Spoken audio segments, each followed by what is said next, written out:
Recording in progress.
Jai Shri Mataji. Good morning, everyone. Let's collectively bow down, raise our Kundalini, and give ourselves abundance.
With both hands together, let us seek permission from Shri Mataji.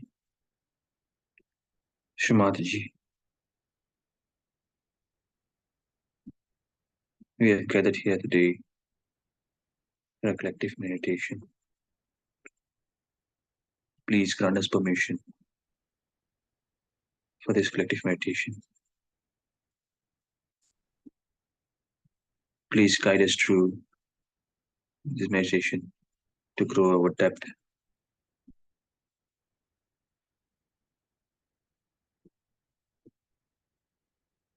to be able to expand our heart,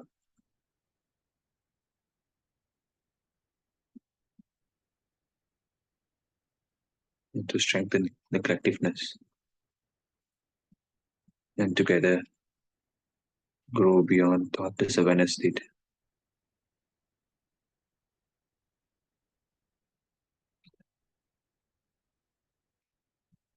Hands back on lap.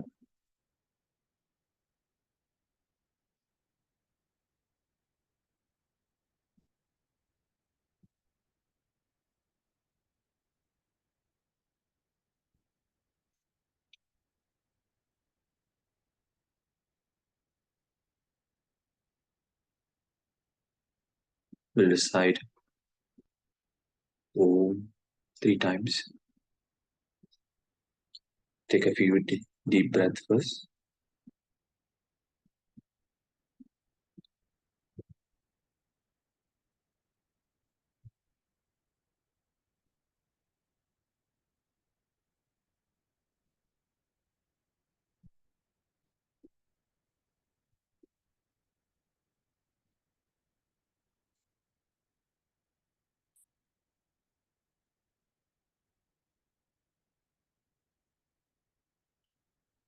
Om.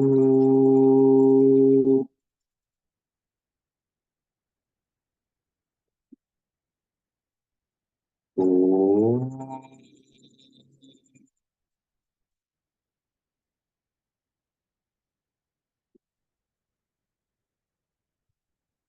Om.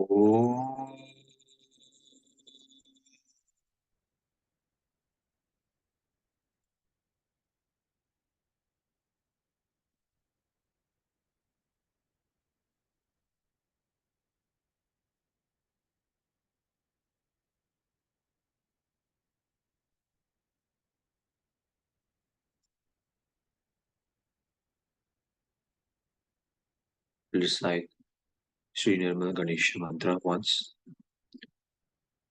Om. Tvameva Sakshat Shri Nirmal Ganesha Sakshat Shri Adi Shakti Mataji Shri Nirmala Devi Namo Namaha.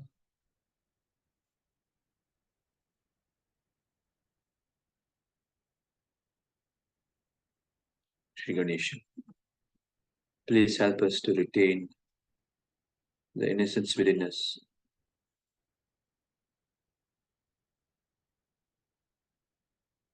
Please help us to establish the purity in our Sri Ganesha principles.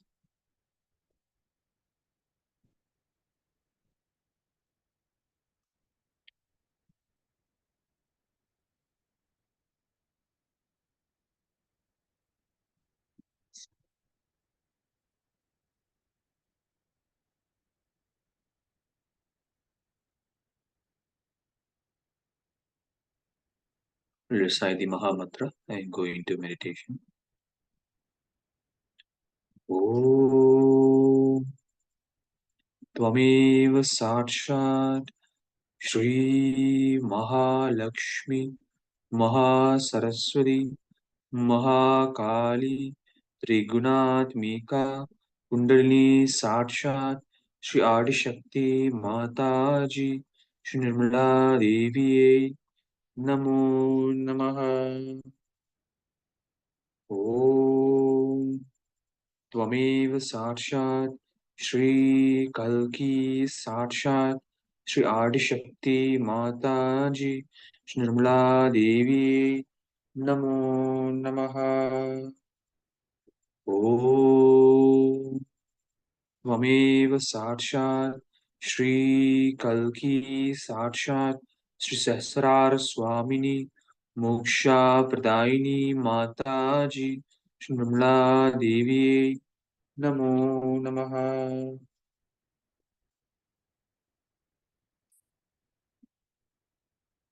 We'll meditate silently.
Slowly open your eyes with attention on Sahasrara. Let us watch Mother's talk.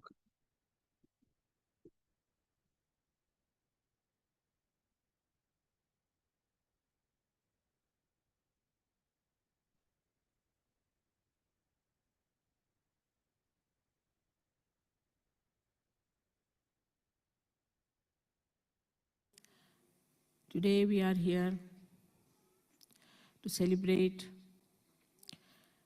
the day when Sahasrara was opened out. Also, you have seen in the photograph, it was actually a photograph of my brain which showed how the Sahasrara was opened out. The light of the brain now could be photographed. It's something great these modern times have done. So the modern times have brought a lot of things which can prove the existence of the divine. Also, it can prove about me. It can convince you what I am. This is very important because in the modern times, this advent has to be recognized, has to be fully recognized. This is one of the conditions for all the Sahaja Yogis. So first is the breaking of the Sahasrara. Then, one, it opened out, the Brahmarandra opened out. Then we started feeling the grace, and it moved onto our Ida and Pingala, the grace, not the Kundalini. And the grace, which is Chaitanya all round, swooped down our left and right side, by which our chakras opened more, and more threads of the Kundalini started piercing through. So I always tell Sahaja Yogis that it's important that you must meditate.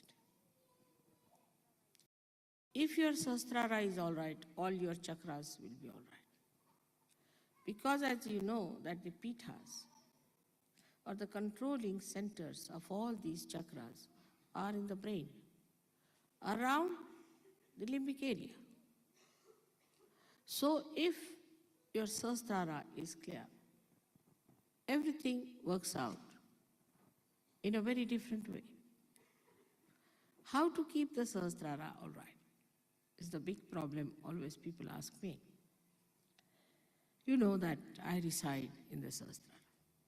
I've incarnated on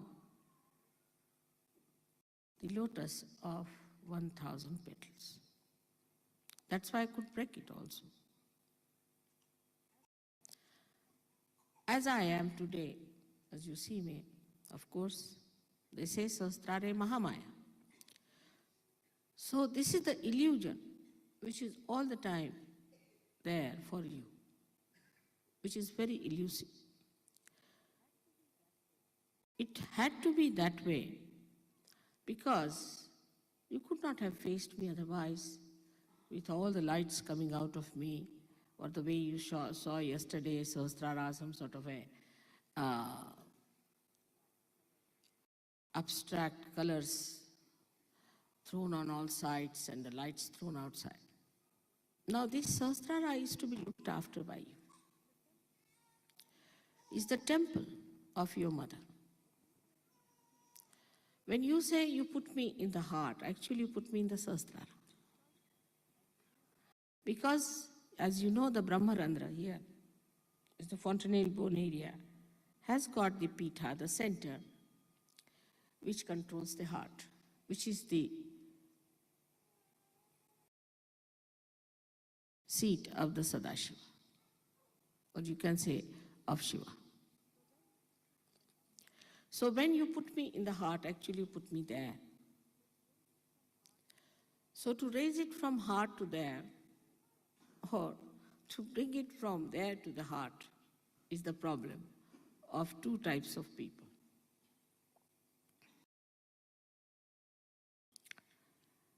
Some people who are sensitive in their heart. I would say in Europe, we can say Italians are very sensitive on their heart. The first thing they do, as soon as they see me, they put their hands to their heart.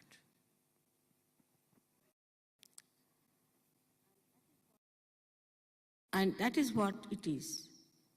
that if you try to feel me in your heart to begin with, it's much easier. To feel me in your heart. Now you might say how to do it.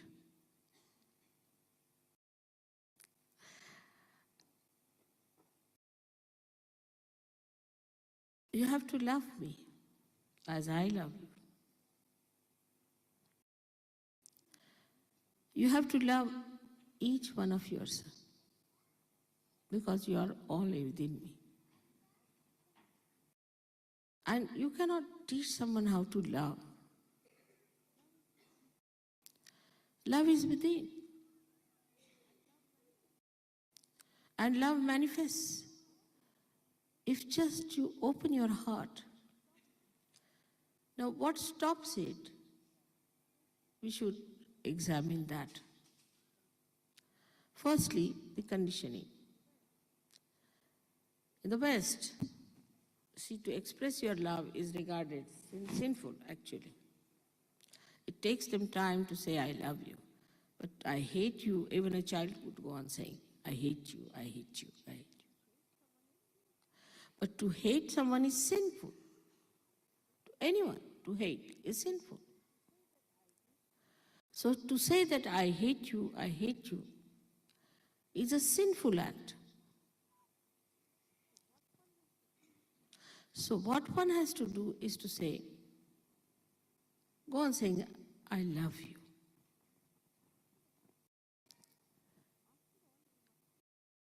After all, you must love a person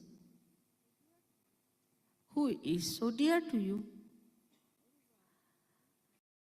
Anyone who has done something good for you, you love that person. But if the Adi Shakti herself has given you the rebirth, it should be the easiest thing to love. And if she says that they are all within my body, so it should be even easier to love each other. So the whole cleansing of the Sahasrara is done through this love. This love which is not conditioned, which is not inhibited, which doesn't want any respite, or doesn't want any return, nirvaj. But the conditionings are too much. First, the problem of conditioning comes to you. When you think that this condition makes me hate someone, or I cannot love someone because this is the condition. But actually, the conditioning itself is so absurd if you see it one by one. A conditioned mind can love in a limited way because it is conditioned. Then the greatest enemy of love is ego within us, which is like a balloon on top of our head. And this ego gives us a very big tension. We have norms about everything, about art, about every creation. We don't like this carpet. Why?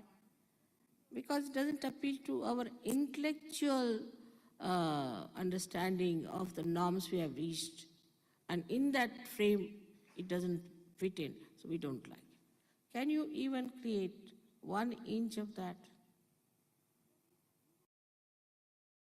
So this ego gives you an unauthorized action. It is unauthorized, anadhikar chishta, unauthorized. You have no authority to criticize. You can't do anything. So why should you criticize? Better appreciate and see for yourself that you are not in authority. You are not worthy of it to criticize. If you are not worthy of it, why should you criticize anything? And otherwise, also you must know you are a slave of your ego. Whatever your ego dictates and your intelligence, so-called intelligence, brings you to a point, to some norm. And then it becomes a collective ego of a particular community, of a particular country, of a particular ideologies. It's collective. So then they say, oh, we think this is no art. That is the reason we cannot have masters anymore in art. We can't have Rembrandt. We can't. Poor Rembrandt must have himself suffered a lot. Gauguin suffered a lot. All these artists suffered a lot. Even Michelangelo suffered a lot. Not only monetarily, but otherwise. Criticize. So I think people have given up. I met an artist who had done lots of artwork. I said, why don't you show me? He said, no, I don't want to show, it's created for myself. I said, I would like to see. I saw it was beautiful, very beautiful. I said, why don't you show? He said, no use, people will just criticize. I do it for my own pleasure. They'll just spoil the whole joy of my creation.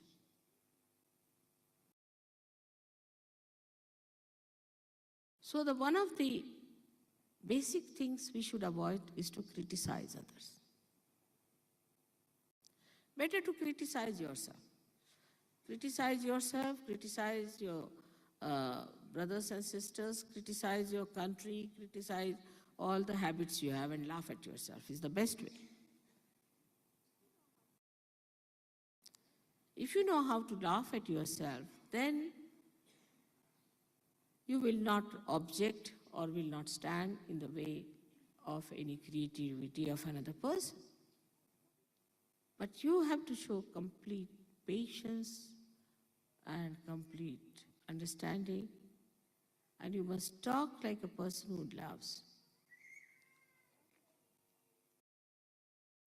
Love has such a power that nobody wants to do something that will suggest that they don't love. Very powerful thing it is. It binds people in such a beautiful manner that one wants to do something. For example, you want to give me flower because you know I love flowers. So you want to give me flower to suggest that, Mother, we love you. See, just to suggest, I know you love me, but you just want to sort of reinforce it, the thought in me. So you want to give me a flower to show your love, an expression of your inner feeling for me.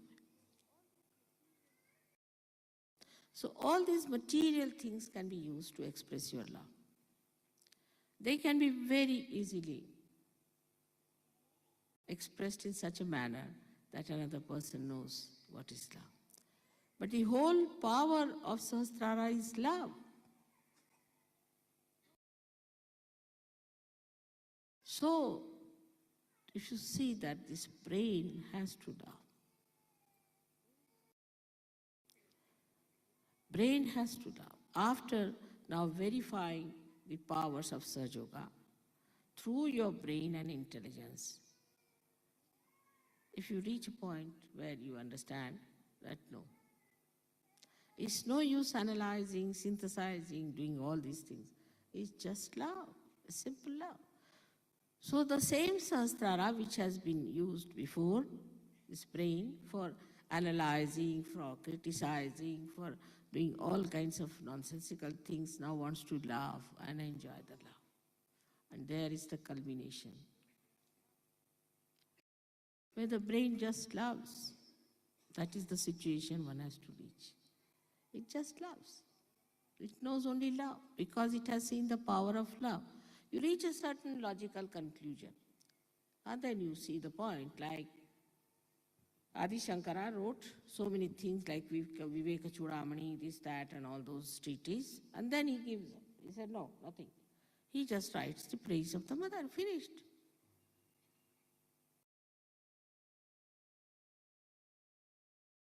So once you reach that point, we can say now you are in nirvikalpa, because there is no vikalpa, there is no doubt in your head.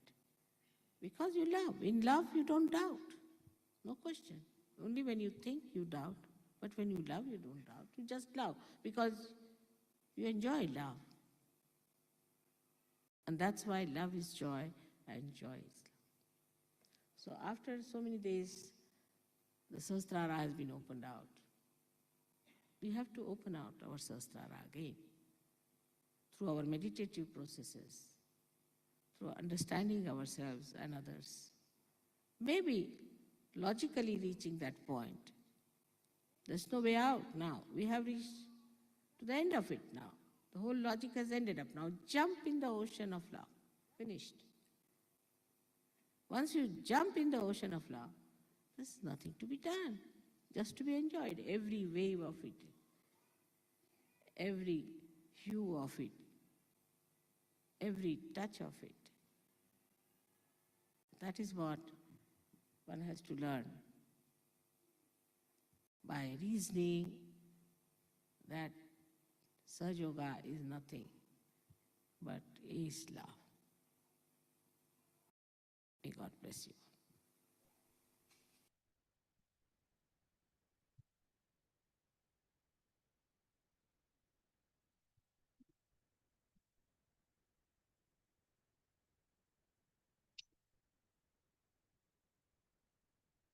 We'll meditate for a while.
Shri Mataji.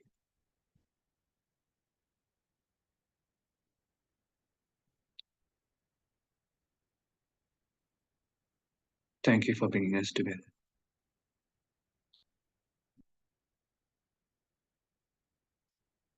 And thank you for showering your divine love upon all of us.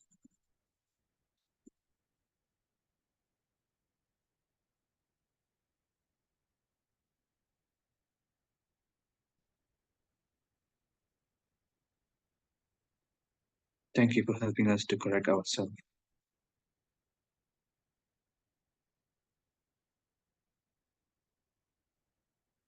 and grow ourselves further.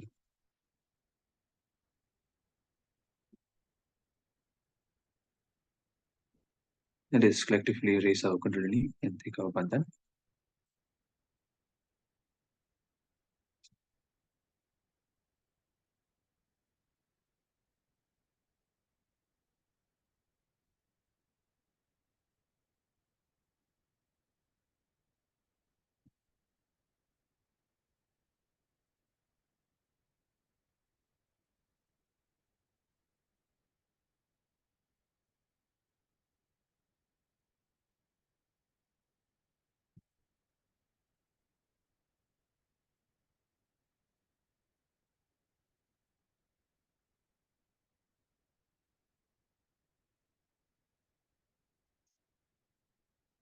Yesh Mataji, everyone. Have a good day.